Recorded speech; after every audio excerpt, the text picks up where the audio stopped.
Folks, BetOnline is the world's most trusted betting platform and your number one source for everything sports betting.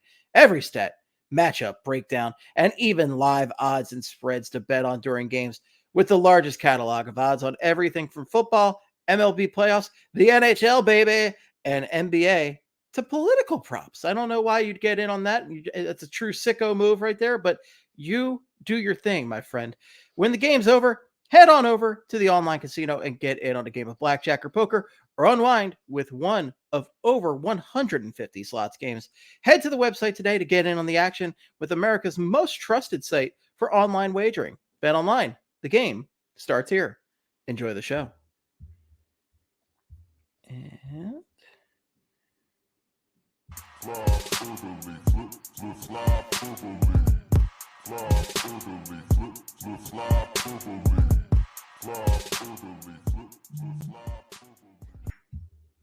Quigz, we're going to start off just abruptly. I need to talk about this because this is something I saw in passing yesterday. But have you heard of John Tavares's amulet?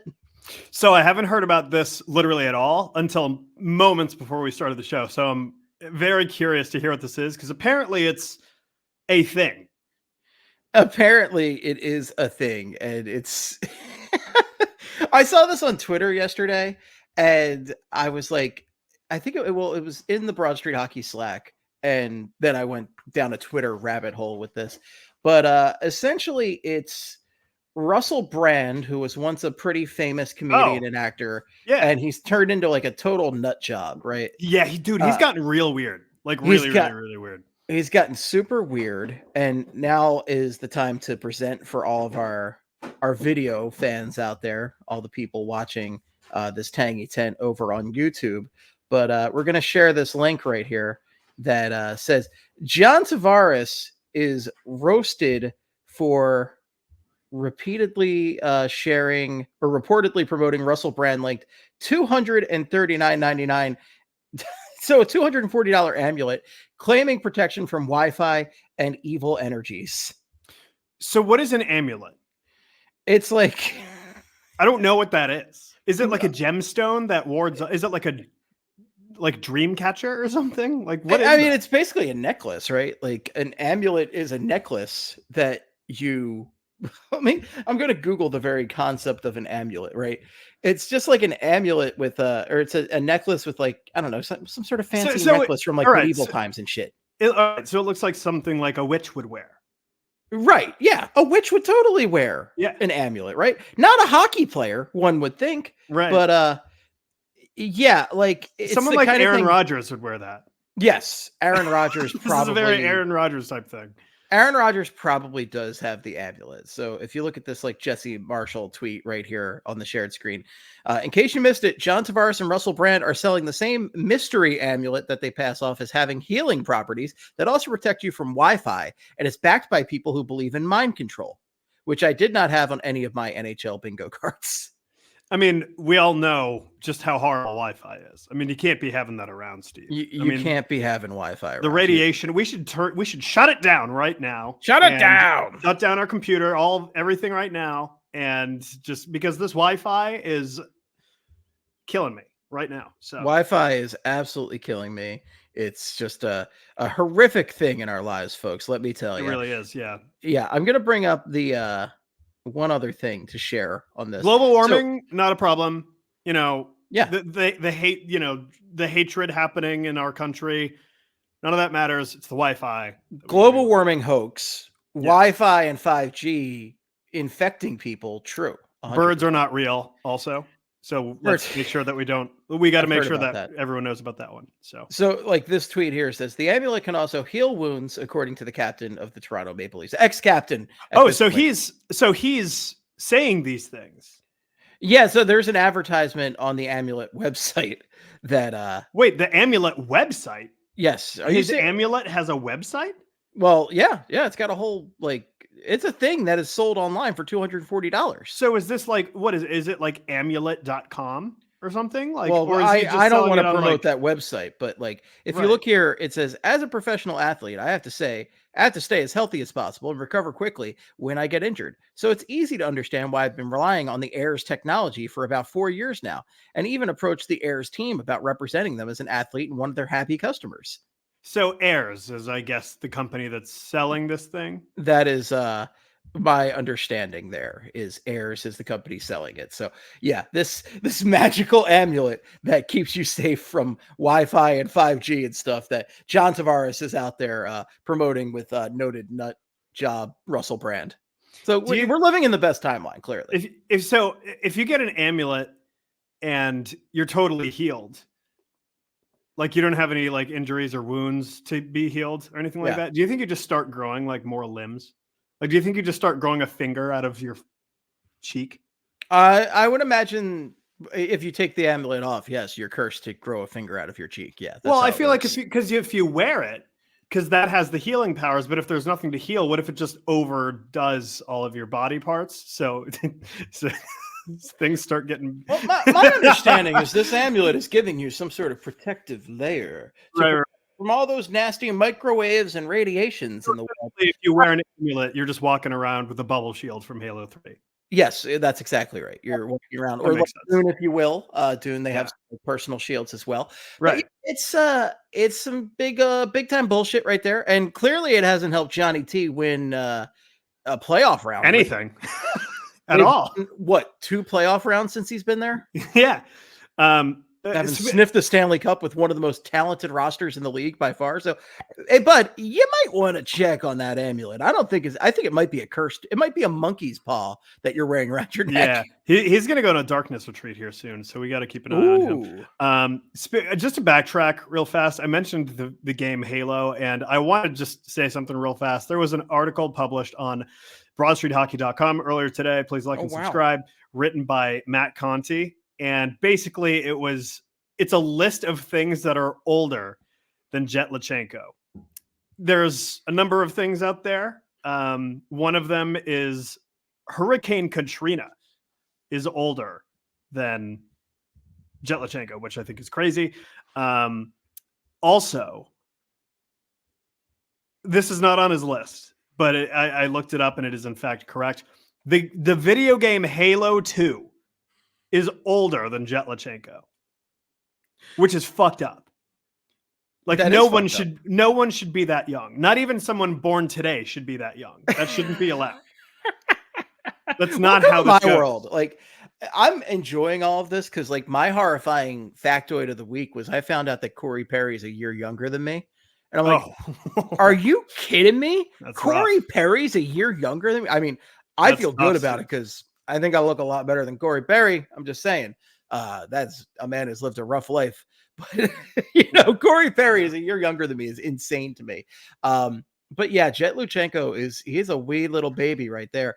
To put this in perspective, when Jett Luchanko was born, I was in my senior year of college. Boy, oh boy, yeah, I was in. He was born in 2000. This 1997 Stanley Cup patch. Yeah, that's way older than Jett Luchanko.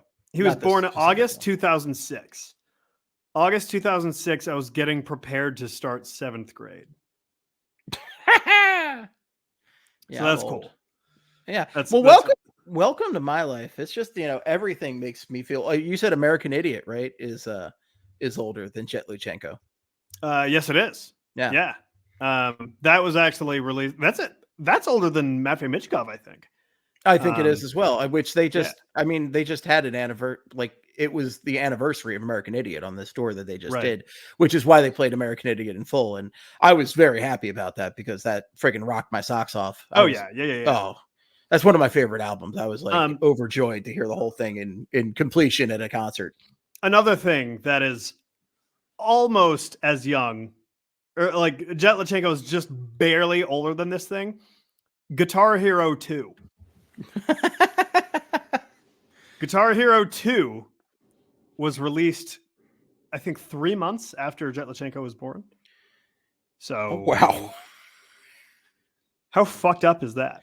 What was the last Grand Theft Auto to come out before Jett Luchanko was born? So, all right. So Jett Luchanko, or let's see. Let's check out Grand Theft Auto games. I'm thinking it's got to be. I'm thinking San Andreas, right?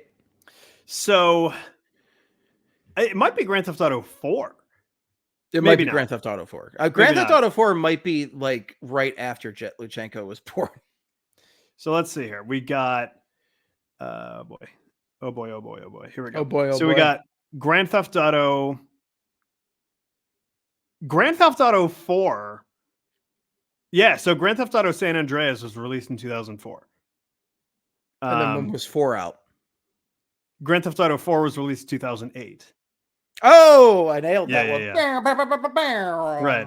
Yeah. So here's an interesting thing. So when Jett Luchanko, Grand Theft Auto 5, which is the most recent Grand Theft Auto video game, when Grand Theft Auto 5 came out, Jett Luchanko was 7 years old. He's in the NHL. And Rockstar has just been riding the coattails of that game ever since. Yeah. And honestly, that's not even a testament to Jett Luchanko being young. That's just a testament to goddamn Rockstar dragging their feet and not wanting to release GTA 6. Give us another trailer, you bastards. Pre-Jett Luchanko, you get GTA 3, you get Vice City, you get San Andreas in a pretty short period of time, relatively speaking, and then you get 4 and 5. And that's it. And we've only gotten one Red Dead Redemption sequel with no DLC, which I'm still furious about. And Ryan Quigley's disappeared, which is wild to me. I don't know where he's gone. I don't know. I'm going to tap dance through this. But yeah, Rockstar, get off your ass and give us more content for Red Dead Redemption 2. It's one of the great games of our time. We need more content on that. We need Tangy Tent. Ryan Quigley's got to get back here because I don't like tap dancing like this. It's just me and Fred Durst and Claude Giroux and Gritty. And where is he? There he is. Okay, great. He's back. I was scared. I was Googling. Tap danced the whole time. I was Googling something and forgot to change the tab. So rookie mistake on my part. Dude, I was so confused. But you know what? There's no breaks. I didn't take one break. I didn't stop talking the entire time you were gone. Professional. That's why you're professional, Steve. Yeah. That's why Bill Matz invites me on to do 1 a.m. podcast. That's you piece of shit. That's exactly the transition I was about to make, and you fucking ruined it. But yes. Listen, this motherfucker, I'm out here drinking raspberry zinger tea for a reason because I got to keep these pipes loose because I'm a pro. Yeah, got to put a little fentanyl in it, and you're cooking with gas. Great job, Steve, joining Bill Matz on PHLY. To be totally honest, aside from our own podcast at PSH, PHLY is the only other Flyers podcast I listen to. They're excellent. They're the OGs. It's our friends. They're friends. Yeah. They're us. They're literally BSH. Just now they're PHLY. So it's the only people that have been doing it as long as I have, or that gang right there, Bill and Charlie and Kelly and Steph. Those are the only people that really I've been doing this a long friggin' time at this point, folks. A really long time. So obviously Bill and Charlie and Kelly have crushed it, and obviously Steph, but Bill and Charlie and Kelly are the ones steadily doing it on PHLY right now. Right. And it's awesome that they get to do this professionally, especially Bill and Charlie, full time, that is their job. It's amazing. Yeah. But yeah, it was cool. I felt, I always like getting invited on. I've made a few BSH radio appearances in my time, but it was nice to just get the solo time with Bill. I have not done that very often. And it was good just rapping with them, even if it was 1 a.m. I used to work I took cocaine. That's what I thought. I don't tell any large corporations that, but no, I actually have a whole procedure for this because I used to work for MLB TV. And when I worked for MLB, oh wow, how about that? When I worked for MLB TV, I would get these 10 p.m. shifts on school nights like this. And this was also before there was really any concept of hybrid workplaces. So I was going in every day to the job. So it's and I liked my MLB TV job. I got free MLB TV and I got paid $12 an hour for a side gig, which was basically just watching baseball. So there's worse ways to live.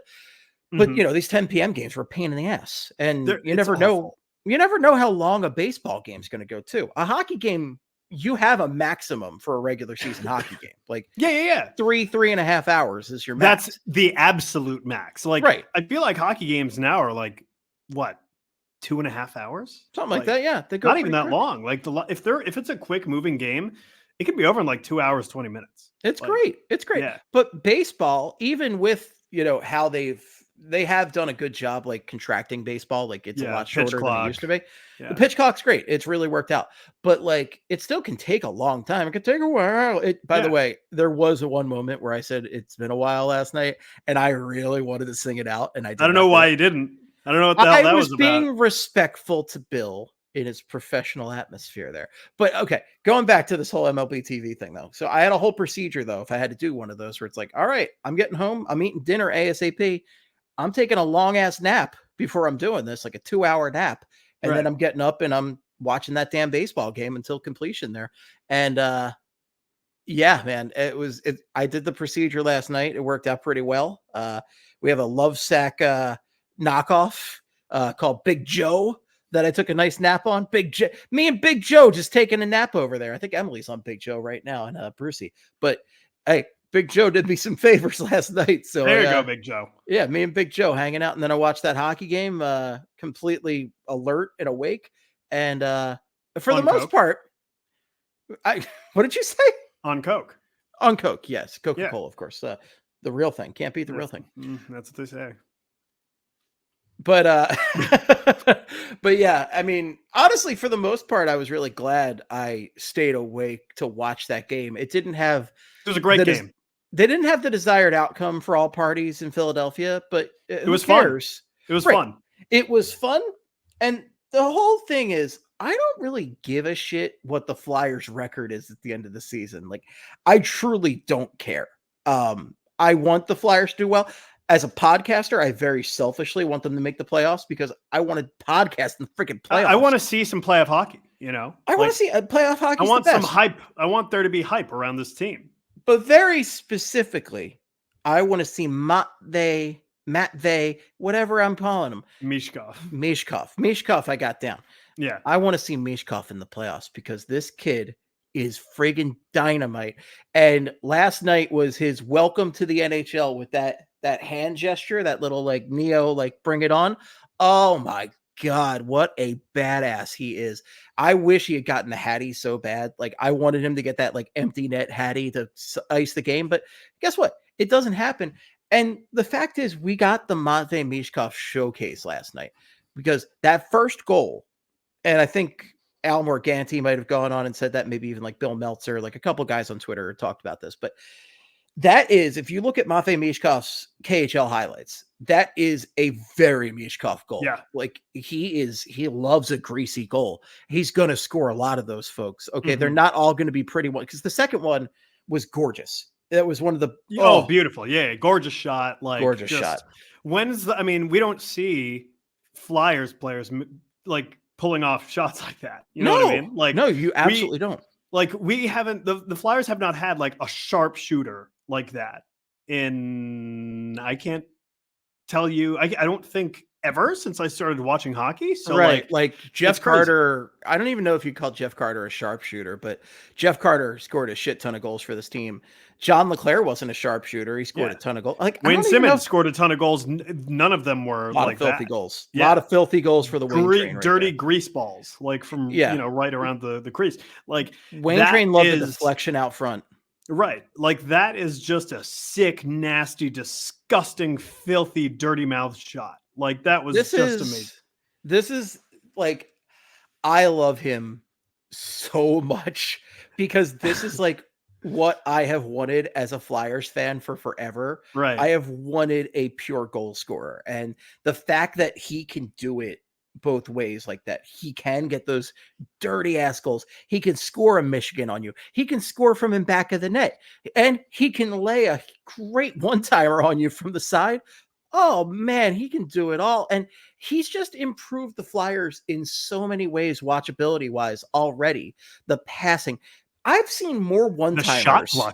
The shot blocking. I don't want him doing that for the record. Neither. Don't do that. Don't do He's that. doing it though. But there are two things I really want to cut down on: Michkov's shot blocking and Couturier's fighting. Let's both cut down. Right. Yeah. But we're talking about Matvei right now, and the thing is, like, I really just, man, it's just like so exciting. And the fact is, like, I feel like I've seen more one timers from this team in the past like 2 weeks or whatever, or past week, than I have like half of last season. Like they are just like on top of it, and it rules. I love it. It's awesome. It's like, it seems like his creativity is kind of rubbing off on everybody around him. You know what I mean? Like, it just seems like people are, I don't know. It seems like they see him doing something and they're just like, oh shit, I didn't know you could do that. It's like a caveman discovering fire. They're like, oh my God, you know what I mean? And so they're just trying new shit. And it's revolutionizing this, current era of the Flyers. And so it's awesome. It's great to see. But like, boy, if he got that third goal last night, Steve, if he netted that hat trick, I think I would have pulled a Joe Thornton. Like, I think it would have been a whole situation. So I don't know if anybody wants you pulling a Joe Thornton, but you got to do. I respect the enthusiasm there, but yeah, man, like I wanted that hat trick bad, and there were a couple of things I really wanted last night that didn't quite happen. Like obviously the win was one of them. That Owen Tippett almost was tragic. Beautiful. He should. Owen Tippett, we talk about hat tricks. Owen Tippett could have had a hat trick last night. Like, he really could have. He had several glorious, like golden scoring opportunities, and he just couldn't hit the back of the net. And I'll tell you right now, Steve, it's only a matter of time. Like, I know, we say this all the time, the floodgates will open. I think they're going to open. Like, at some point, the goals are going to just start pouring in for Owen Tippett. We all know that goal scorers are streaky, and I mean, we've already seen it from him. He's very, very streaky, but like, it's coming. It's coming, and he's going to score a lot of goals in a really short amount of time, I think. So, because he was feeling it last night. He was letting it rip, and because he started slow in that game. He did. No, he did. We were talking about in the Slack. We were like, "Are we? Do we get worried about Tippett?" At some point I was about to post in the Slack chat, like, is Owen Tippett like all right? Is he okay? Right. Is he going through anything? Like, it just, there was a point in the game where I was like, this guy's like kind of hurting the team, and then he just went ape shit, and he just started like, it was crazy. And so he was literally flying out there. Like, he looked good. He almost single-handedly won that game for the Flyers in the third period with his hustle, because like there were times where he was just out skating everybody. That shot he had that beat Skinner that didn't go in, that that sucked, but you know what? It was a great shot, and you love to see it out of him. And it's just like really exciting to see Tippett's capabilities in that regard. And I want to see him. I think he's going to hit soon. Like, I think in the next couple games, I think we're going to see him score a couple, and I'm excited about that. But the other guy that almost got a goal yesterday too, that I really wanted to see score, was Jett Luchanko. Jett Luchanko came incredibly close. He had an awesome opportunity up close. It was 2 opportunities rapid fire. And, there's been a lot of talk about Luchanko early on, and you kind of love having this much talk about an 18-year-old setter, because that just means he's an exciting player. And the fact is, like, that was a guy that everybody in the NHL said that Danny Briere reached on at 15 ultimately was the pick. I can't remember. But, whatever. It's mid-teens. Mid-teens. Like, you don't usually get great players there. You get some very, very solid players there, but you don't usually get like great players. And I'm not saying Jett Luchanko shows the makings of a great player just yet, but damn, I love what I'm seeing out of him. He shows the makings of a good player. And you know what? Like, I would say a very good player so far, because I was very much in the camp a couple of weeks ago, or really even a few days ago, of send Jett down, let him do the 9 games, send him down. And to be honest, I think I still fall in that camp. Last night against the Oilers, that performance that he had, that was the first time where I was like, damn, like, maybe he is ready. You know what I mean? Like, he made me think about it, because he was paired up against Connor McGoddamn David, and he was not scared. Like, he skated with him. I mean, he did well. And like, this isn't to say he was perfect. He was not perfect, but like, he had a good game. Like, he was really impressive last night, especially when you consider his age. Again, not a perfect game at all, but like, I was kind of blown away at how not like exposed he was. And on the contrary, like Torts felt comfortable throwing him out there against McDavid, like late in the game. Couturier's in the box, and all of a sudden, Jett, here you go. Like, this is your time. You're going to be playing a lot. So, and he seemed up for it. So it's crazy. Like, that was really, really impressive. And like, I wish he had scored that one goal where it went in off of Ekholm. I know. Or he didn't even get a point, but like he basically created the goal because he went in hard to the crease with Ekholm.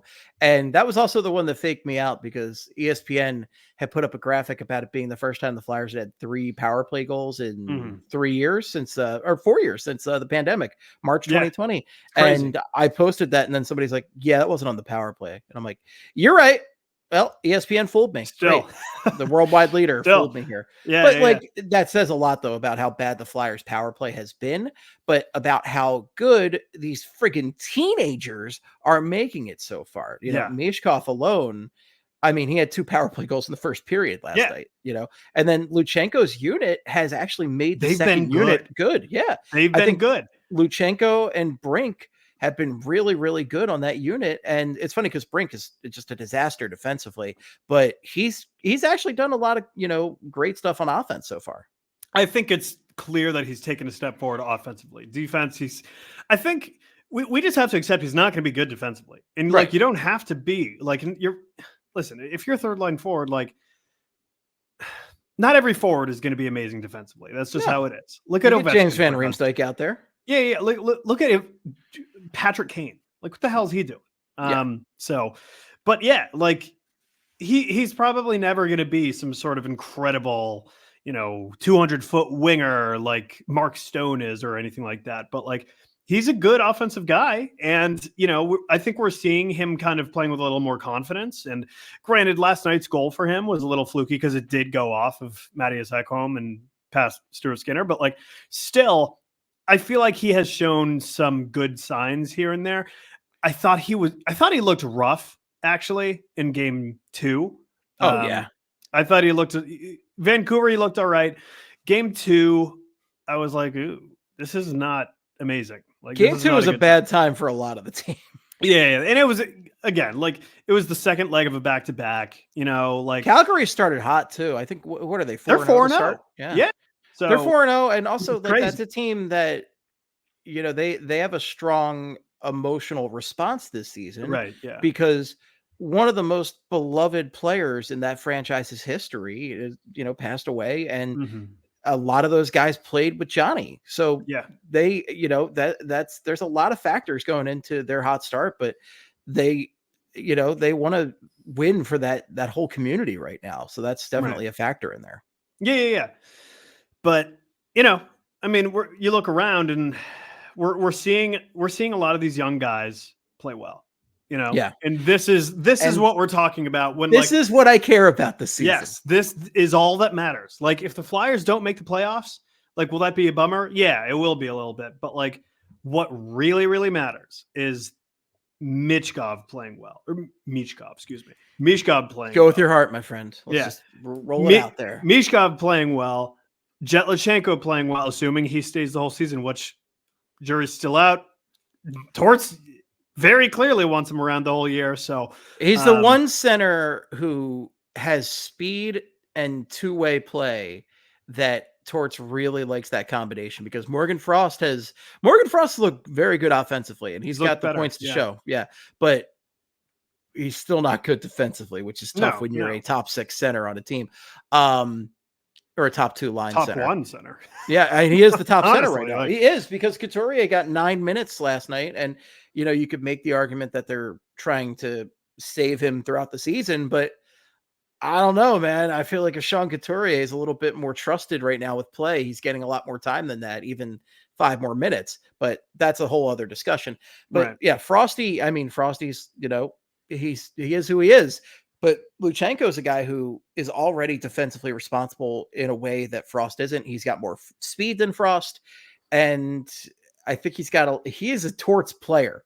He already is, and you can tell. I mean, like, Torts would not give an 18-year-old that kind of responsibility unless he truly trusted his play on the ice. Right. He's not a guy who gives passes, which it just goes to show how talented both Luchanko and Michkov are, because he wouldn't be starting Michkov on the top line every night if he didn't think he was phenomenal. Yeah, no, you're right. Yeah. And like, that's one thing. Like, we knew that Michkov was going to be like this. Yeah. We knew that he was like this level of talented. We weren't sure about Luchanko. And it's really cool seeing Luchanko come up and kind of hang in there with everybody. It's cool, man. Still not seeing the points. The points aren't coming through yet. I still want to see that. Like, I know visually he's looking good. But end of the day, I want the points to follow. You know what I mean? And I know development is most important. Yes, exactly. It absolutely is. And so I don't give a shit about this season. The standings don't matter. Right. But I want him to be, I want to see an improvement in point production as his season goes on. And I'm sure there will be an improvement there. Right. I don't want him. Yeah. Like, I don't want him to go through this. Let's pretend he plays the whole 82 games. I don't want him to go through and finish the season with 16 points. That would be a bit of a bummer. And then, you look down the road 3-4 years and, he's an excellent two-way player, really, really good, middle six center, but he's like a 35, 40 point guy. That's not what you want. You want him to be more than that. And I'm not saying that that's what he's destined to be, but I want to see more. Again, if it's at the end of the 9 games and he's still just pointless, he doesn't have any points, and I don't know, it makes me wonder. But the way he's been playing, I do think the points are going to be coming soon. Well, you know who I think of when I'm thinking about a defensively responsible two-way center who's starting with the team as a teenager? I think of Sean Couturier. Yeah. Right. Because Sean Couturier started when he was 19 years old.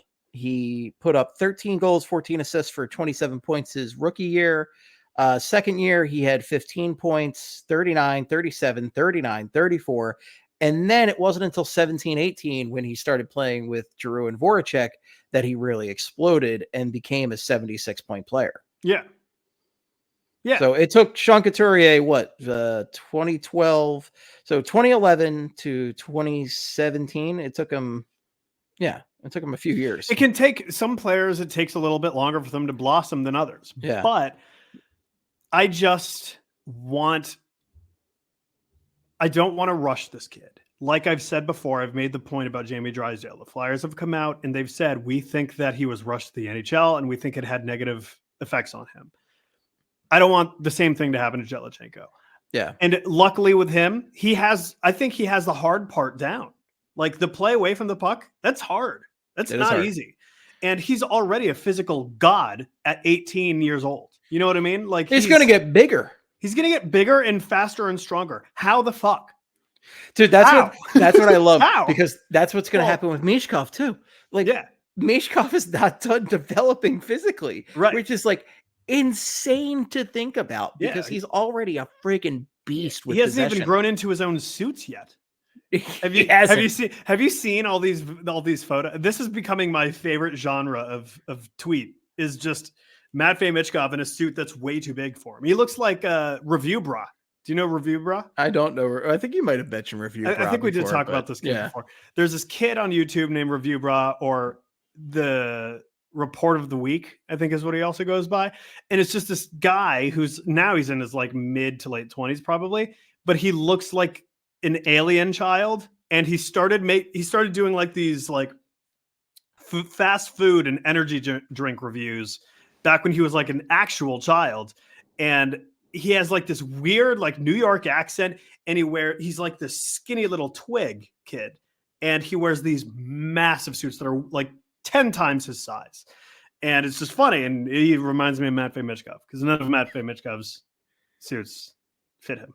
So, no, but he's going to grow into him, just like any good cheap mother will tell you, he'll grow into it.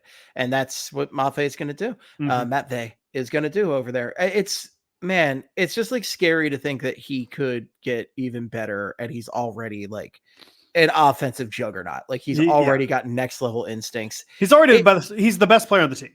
already. It's not. It's insane. Like Konechny's the closest guy to it, and he's even like showing Konechny how it's done. He looks better than Konechny. He's directing Konechny out there. Yeah, like I'm looking around. He straight up is like he's feeding everybody. He's directing the offense. He's 19.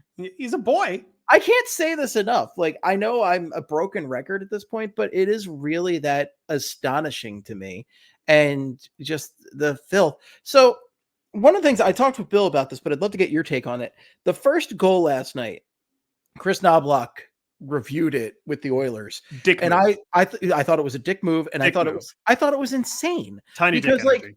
Like, there you go. But putting the knob and Knobloch there, yeah, absolutely. Oh, speaking of knobs, poor Zach Hyman. Oh yeah, I wanted to bring this up last night. Yeah, Zach Hyman. He took one of the bits, folks. Not a good time. I hope he had kids. I don't know if he has kids already. I hope he does because he's not having them again. So yeah, that was one of those I didn't catch what happened the first time, and then they showed the replay, and I went, "Oh no!" the I shouldn't say the funniest part because you never want to see someone get hurt, but like I'm going to say the funniest part, especially as men, we don't want to see men get hurt. It's rough. It's rough. But like seeing the way he was skating to the bench, just hunched over, and his arms are just dangling, like he was clearly in absolute misery.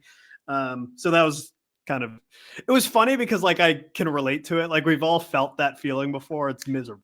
It's the worst feeling. Bruce has done that to me a few times, actually. Like yeah, my dog does that too. Yeah, I think it's a dominance thing. He's like, I'm going to take out your area right there. But shitty. Zach Hyman, that's not a good time. So I feel bad for Zach Hyman, but he seems to be okay. He doesn't seem like he had a... That's good. I hate to bring this up, but it doesn't seem like he had a Patrick Thorson happen to him. No.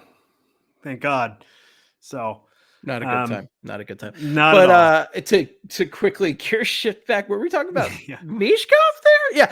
Okay. So we were talking about knobs. Knobloch. We were talking about Knobloch, dick move, because Michkov, that first goal, he jams it in side of the net, right by the pads of Stuart Skinner.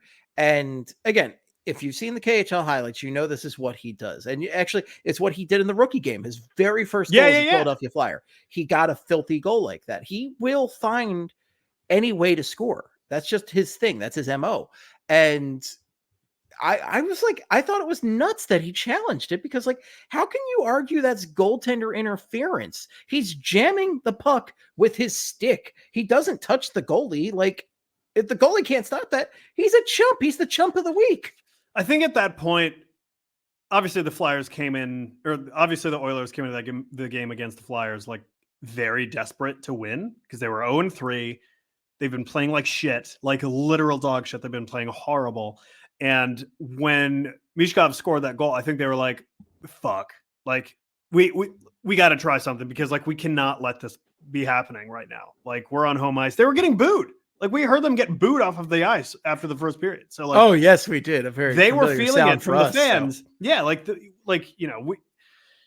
the Philadelphia fans are one of the toughest fan bases in the world, but like Canadian hockey fan bases are like also batshit insane. And so like when you were actually there firsthand for a tough Philadelphia fan experience at the Eagles-Browns game the other day. Yeah. I was at the Eagles-Browns game the other day. It was a great Nick time. Sirianni was like cursing everybody. Everyone yelling at Nick Sirianni. I don't know what the hell his issue was. He needs to fucking chill out. But I don't know, dude. But when you show up with like a shaved head, things aren't going well. Yeah, and then he shows up with his kid for the press conference. Like, what is this? The Super Bowl? It's a week 6 game against the Browns. Get the hell out of here. Yeah. Get the kid out. You know, I had an old coworker that he showed up suddenly with like a mohawk, and as one does, we were getting like nervous chats. Like in my chat group was like, is that guy feeling okay? Should we watch out for him? Like that's that kind of energy that Nick Sirianni was bringing in. Like, are you all right, Nick? Yeah, he was like looking to like incite violence that day. Yeah. I'm like, what are you doing? Like that's a real Fight Club move from him right there. But yeah, the thing is, the fans were tough on Sirianni that day, and frankly, he should expect that because he knew the job when he signed up for it. Yeah, I'm sorry, you don't sign up for the head coach of the Philadelphia Eagles. Yeah, like what do you think? Right, and the thing is also, you don't sign up for the head coaching job of a Canadian hockey team unless you expect some strong feelings back if your team is struggling, especially if your team was just in the Stanley Cup final. To Knobloch's credit, he didn't go screaming at the fans after their win. So good for Chris Knobloch. But like, I think that challenge was really him saying like, fuck, like I got to stop the bleeding somehow. Let me at least try this. And like, it didn't work for him, but they did end up getting the win in the end. So I don't know. I don't think it had anything to do with him challenging that, but it ended up hindering him. I mean, I was pissed because it was, Matvei's first goal. Right. It was also, I was pissed because, like, I just thought it was bullshit. Like, that's not something I would ever think to challenge. And I think the NHL has a disgusting number of challenges. I turned on the Penguins Sabres game for like 5 minutes tonight, and I swear I saw like 2 or 3 challenges in just a couple minutes. Really annoying. The challenges are annoying as shit. I hate the challenges. The offsides ones, like, I get, but they're very annoying. The ones for goaltender interference, like, I get they're real bad. Like, they're real bad. And like I said this last night, but like I agreed with the one they called back on the Oilers from a technical standpoint. I was gonna say, so if that goal had counted, that's where I think challenge that, because like Sam Ersson's ability to make that play was impeded on that. It was, which by the way, Sam Ersson doesn't show it in the stats. Real fucking good. Like, yes, he's playing great. I didn't even realize until this morning that people were bad mouthing him. And I don't think it was a significant number of people. I just think it was a few people in like certain chat rooms or, message boards and stuff. But like a comment section's really the word I'm looking for. It's not AOL in the year 2000. The year 2000. But regardless, like, I didn't realize there were a few people like bad mouthing him. Do not bad mouth Sam Ersson for that performance. He was awesome. He was real good. One of I think the best offensive team in the league. I mean, you don't have McDavid and Draisaitl and not get the title of best offensive team in the league, right? I really thought he was going to stop Draisaitl too in overtime. I thought that save, like he that made was a great on McDavid save. Was unbelievable. And you simply don't make a save on McDavid on a breakaway in overtime. That he had a filthy move. He had a filthy Connor McDavid move, and to stretch the pad out like he did was stunning. It was awesome. I will say this. So I think in the first period, Ersson was outstanding.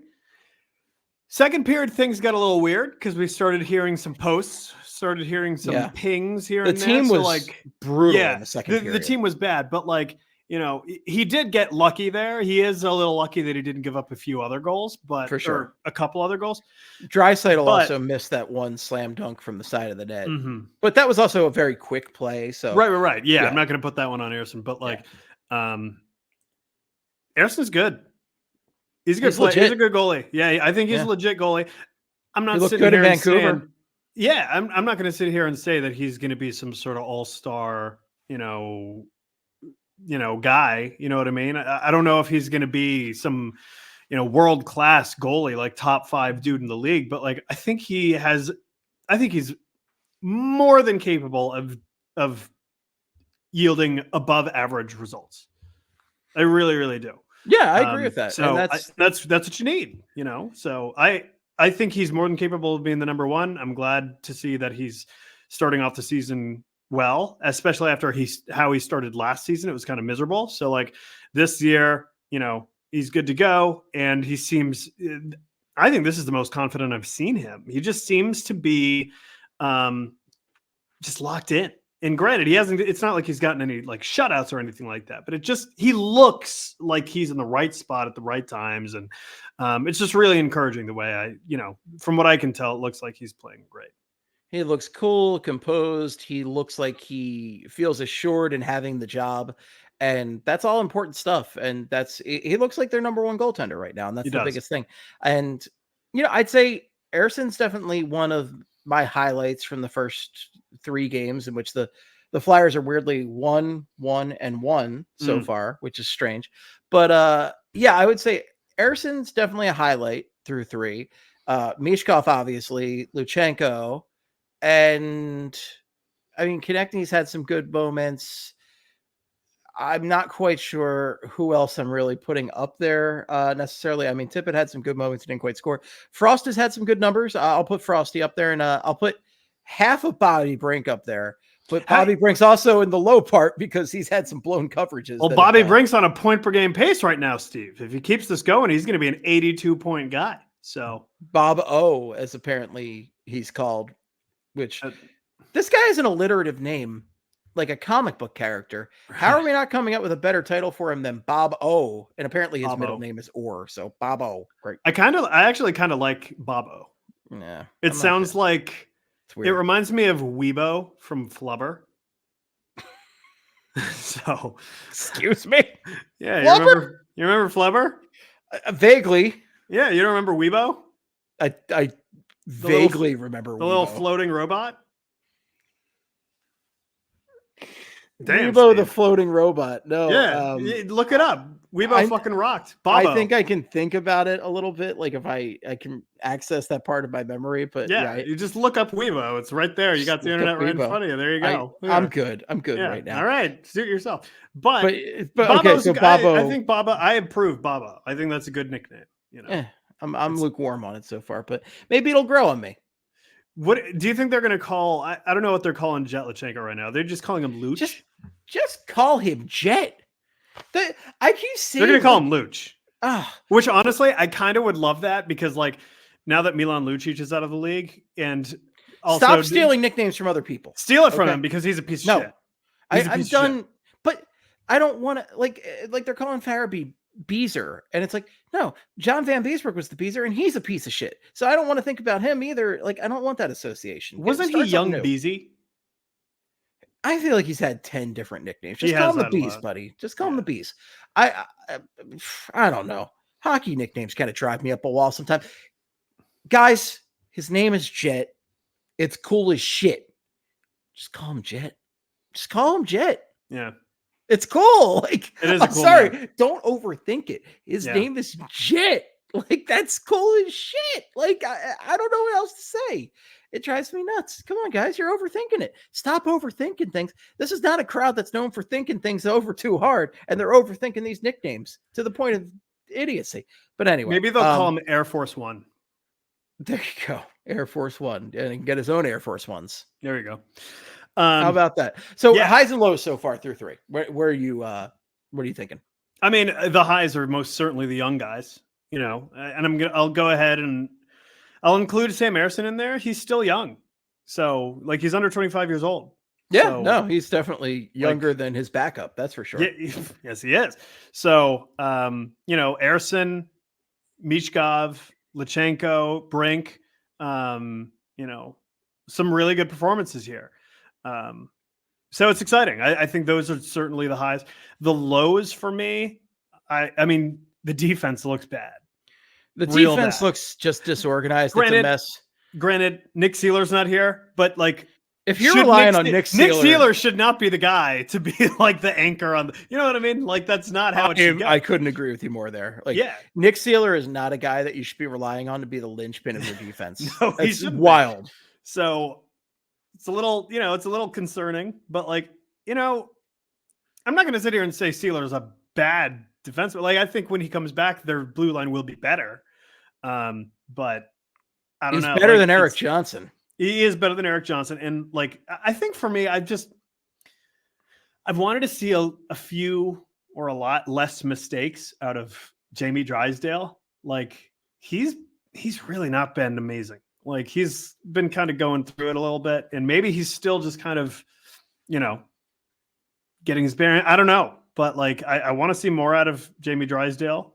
Agreed. And if we're going to, you know, bring up another thing, like it was only one game, but Ivan Fedotov was not great against the Flames. So no. He just hasn't looked comfortable at all. I kind of mentioned this a little bit in the brand new BSH brief videos that we're doing every week. Hey. He just hasn't looked comfortable and he hasn't looked comfortable since preseason.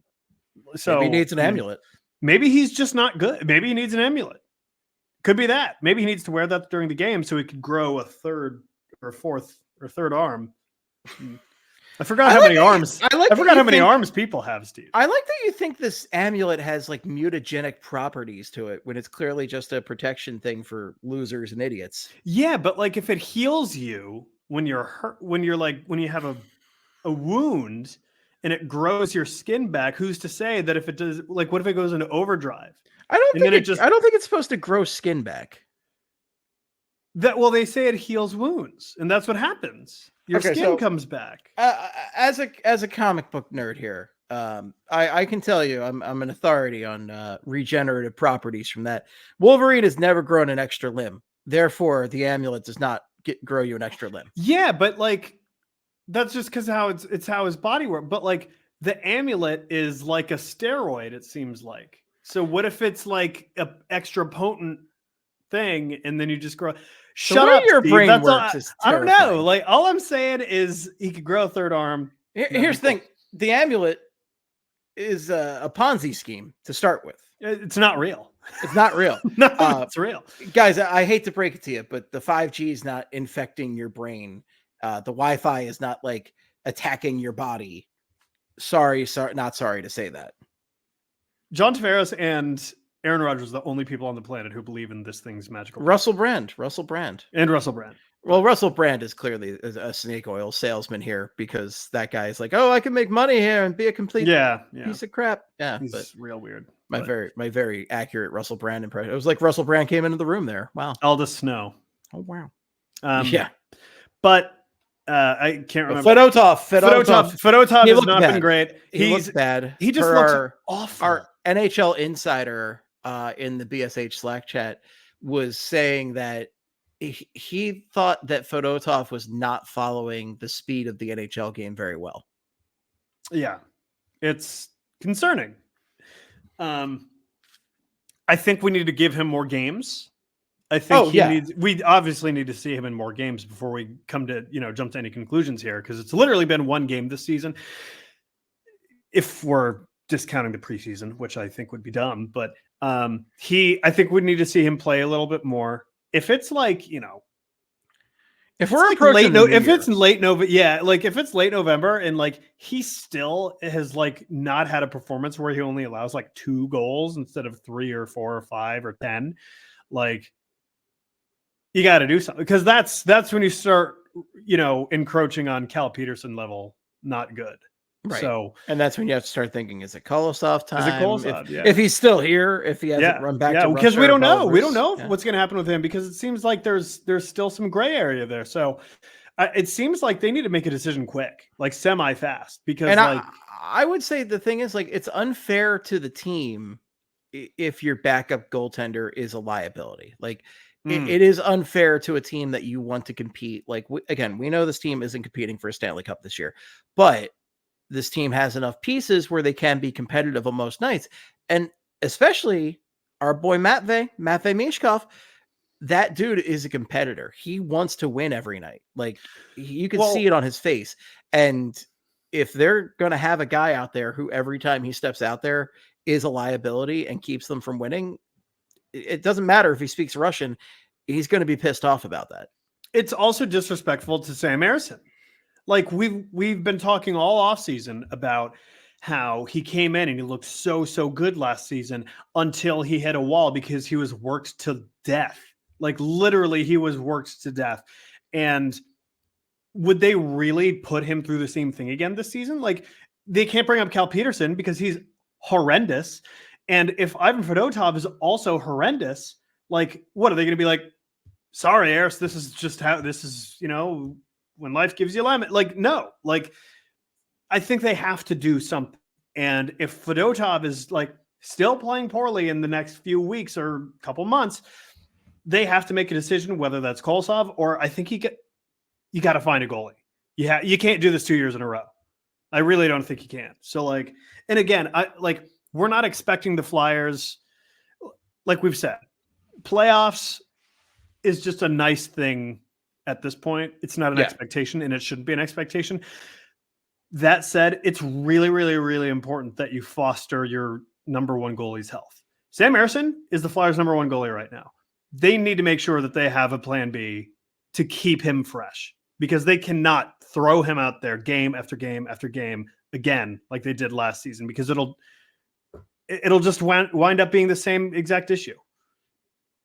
100%. It's demoralizing to the team. It's demoralizing to Ersson, especially if you want our beloved son of Ayers to be your goaltender for the next like 3-4 years, Yeah. because that very well could be the case. I mean, it's a tryout period for a lot of guys on this team right now, and goaltending is one of the biggest question marks for the next few years. And Ersson's got a very good chance to make himself, like, cement himself as an NHL level goaltender right here in a way that, you know, if you look at guys like Alex Lyon and Anthony Stolarz in the past few years, like, those are guys that bounced around the system, never quite got this opportunity, and they probably could have been like solid if given this opportunity. So Ersson really has this chance in front of him and could take advantage. But if he's not getting proper rest and his backup can't win them games, then that's a huge problem. And he just looks shaky in there. If Fedotov just looks like he, as our NHL insider said, not following the pace of the game very well.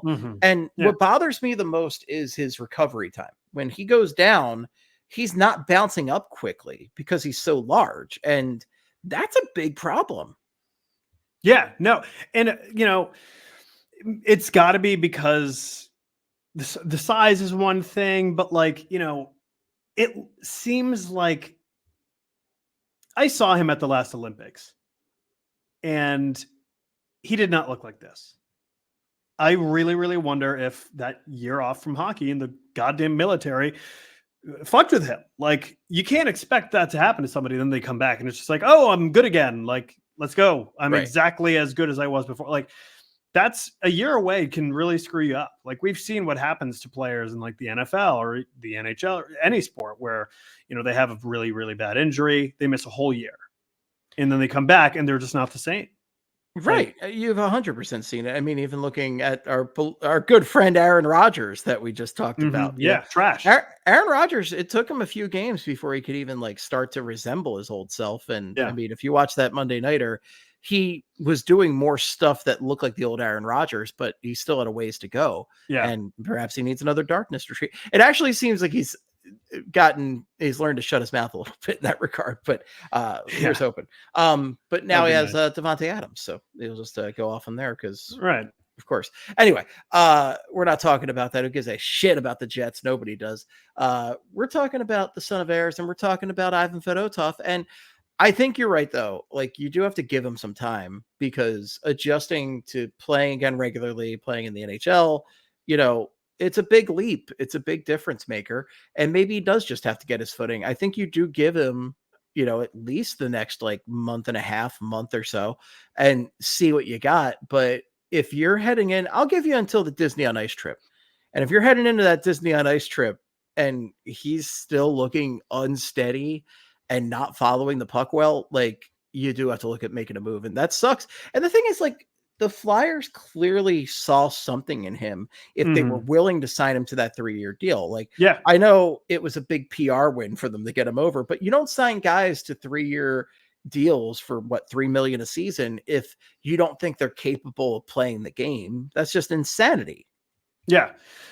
And, you know, I think we talked about this recently. Like, what if they use this as like a, you know, the contract as a tool to be able to just send him up and down because they know that no one's going to claim him, this and that. And if they feel like Fedotov's ready or Kolosov's ready, they can just bring him up and not have to worry about losing Fedotov.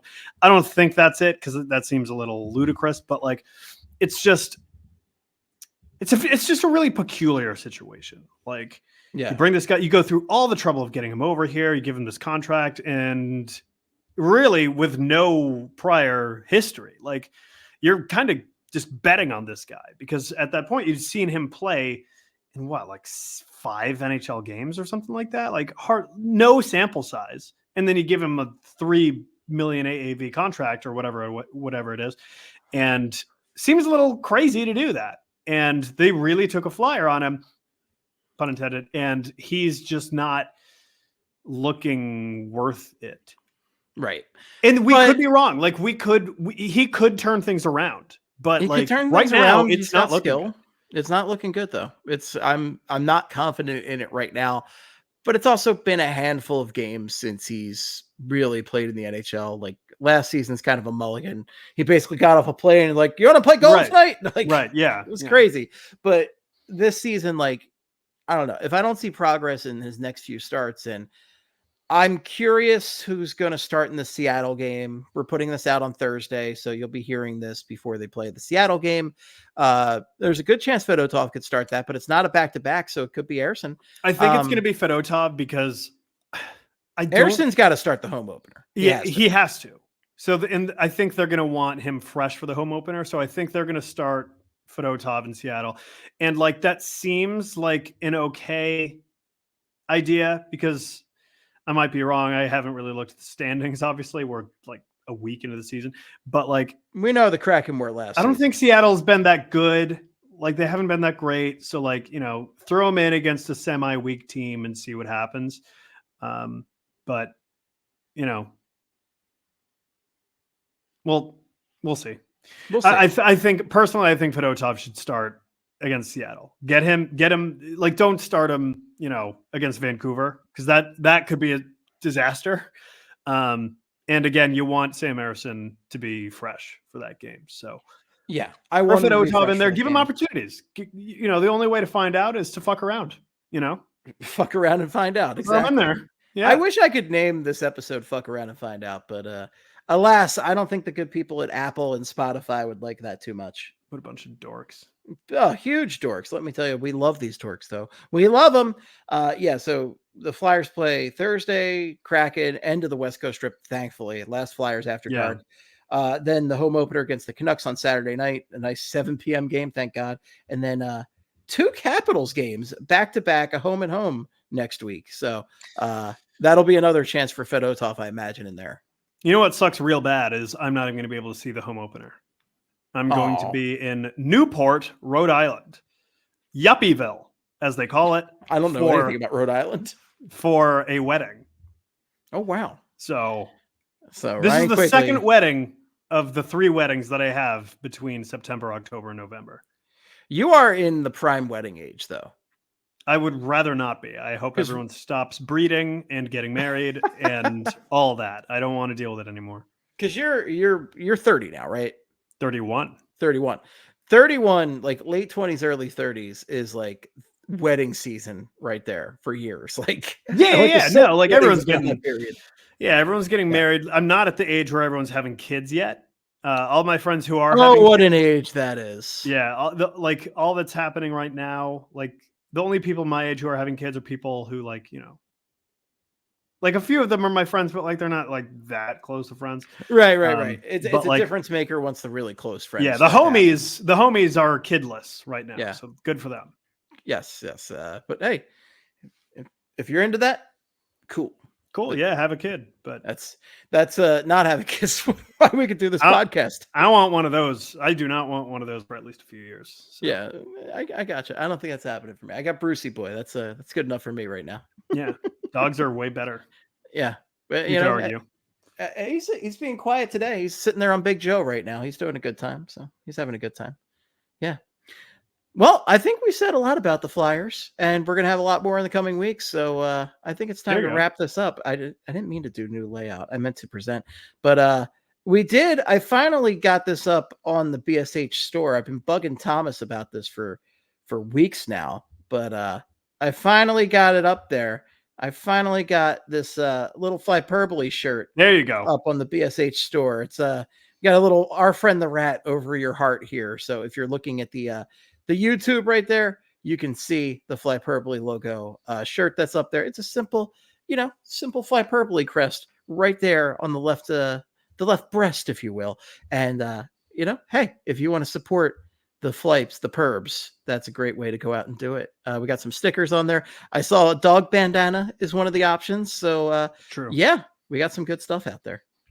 Oh, it's very true. Yeah. Highly recommend. Great stuff. And our store, please give us money. Any money you want to give us. If you just want to give us money on the street, we'll take that. I'll take off my pants and dance if you want. Steve, you're acting real homeless right now. That's me. You're acting as if you don't have a very, very pretty house in South Philly. I have a pretty house, but the pretty house needs money. It demands money. Yeah. Right. A home ownership is expensivo, my friend. Glad that's not me right now. Actually, I wish it were me, but you do and you don't. It is as we said, the amulet is probably a monkey's paw. The home ownership is also a monkey's paw. Yeah. Yeah. It sounds like it. Very much so. All right, folks. Well, we are going to wrap it up. Thank you so much for listening. We truly love and appreciate you all. If you have any feedback for us, the best place is unfortunately on social media. Quigz, where can people find you on the socials? Oh, you can find me on the socials right there at Ryan Quigz with a Z. Oh, wow. How about that? You can find me at Flyperbole. This freaking camera gets me There. completely mixed up. It's Flyperbole or it's Esteban. If it's for hockey purposes, make it Flyperbole. That's on Twitter /X/ why did you get rid of the blocking feature, you idiot, Elon? Dummy. It's on Blue Sky. It's on TikTok. It's on Instagram. So lots of places to follow the Perbs. We didn't even get to talk about the goalie goal tonight, man. Just had so much. Well, all you have to say is the Wild scored a goalie goal, and it was awesome. It was really cool. Yeah, very really cool. Funny. Yeah. Yeah, and happened against the Blues, which is always funny because Jordan Bennington sucks. It is. Yeah, he was big mad. Yeah, so. Big mad. Oh, I love when he's big mad. It's great. Yeah. Yeah.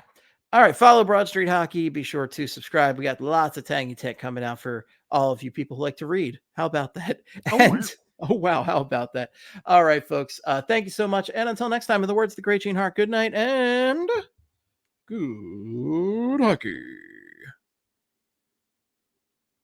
Wow, wow, wow, wow, wow, wow, wow.